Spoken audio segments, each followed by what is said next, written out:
Dementia residents need to know what's happening and when, otherwise it can create conflict. Take showering, for example. The carer can come to the dementia resident and say, Mrs. Smith, shower in 5-10 minutes, and then Mrs. Smith can have time to gather her thoughts, get herself prepared. Or there could be a whiteboard in Mrs. Smith's room saying 9 o'clock every morning showering.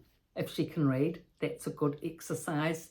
Another one is putting an alarm clock on with lovely music 10 minutes before the shower, so Mrs. Smith can be relaxed by the time the shower arrives.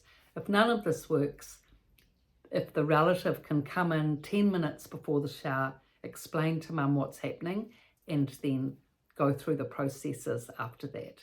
That's a very good way of being able to inform the dementia resident what's coming up, what's happening, and so she's lucid and hopefully calm for the process. Otherwise, if she's just whipped out for the shower and that happens without her knowing and she's confused and upset, nothing really goes well after that point for the rest of the day. Now, it's important to give eye contact as well with explanations. For example, when dementia residents are taken to meal times, often what happens is that the carer will come in, get the dementia resident by the hand, and then take them along the corridor, not explaining what's happening, not giving them eye contact, and taking them to dinner. It's all really because of time lack. There's never enough time and there's too much to do. So it's understandable that carers would do that. But the thing is that it doesn't help the resident. It doesn't help the relationship between the resident and the carer. It creates stress and pressure. And really putting in that extra time to say, Mrs. Smith, it's dinner time. If you can just follow me, we're going to dinner now. That will be much more amenable for Mrs. Smith than being taken by the hand, taken along the corridor, her not even knowing what's happening to her. So these are just some of the ways to be able to help in terms of eye contact and explanation. And also for relatives visiting, it's important that dementia residents get to know when relatives are visiting, because otherwise they can get so upset and so stressed.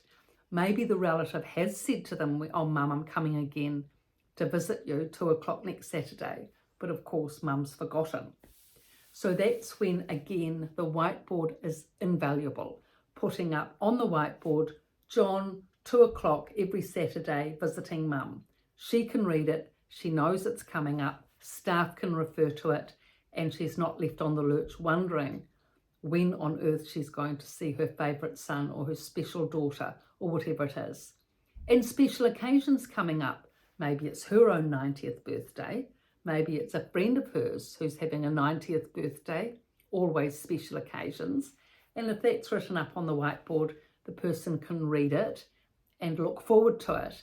And even if they can't read it initially exactly, if you go through it with them and give them the time to spell out what's on the whiteboard, and then for them to read it out and you with them, you can, just like at school, you can just re-educate the dementia resident to read enough so that at least they know when their shower is, when the visits are, and any other important occasion, which may well be one of the activities at the dementia unit.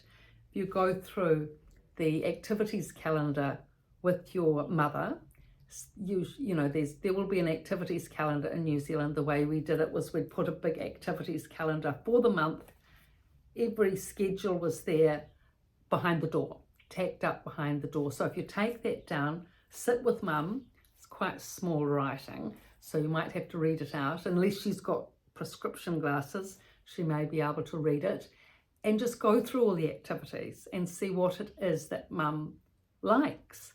So that if she likes happy hour, say 2 o'clock on a Friday afternoon, put that up on the whiteboard as well. Happy hour, 2 o'clock. Maybe bingo, 3 o'clock Tuesday afternoon, bingo goes up. So these activities, these outings, she's informed of the shower and when that's coming up, when that's over. The thing is, lots of dementia residents don't like having showers. That's the trigger of the day. in terms of behaviour, showering, really. Or it can, I mean, some men are very good about it, they're fine, but you know, there are good percentage who are not.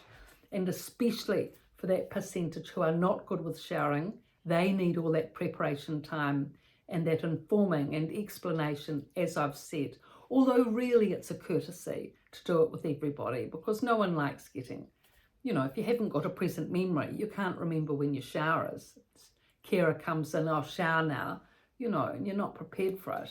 It's never really a good experience for anybody. Whereas if you're prepared and informed, you can read it on the whiteboard, your carer's told you, maybe your relative's there to help you along with it, it all helps.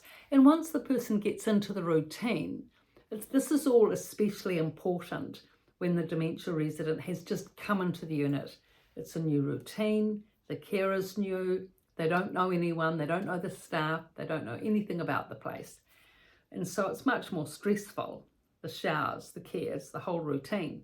Whereas once the person gets to know their carer, their main carer, they get in tune with the routine, things settle down.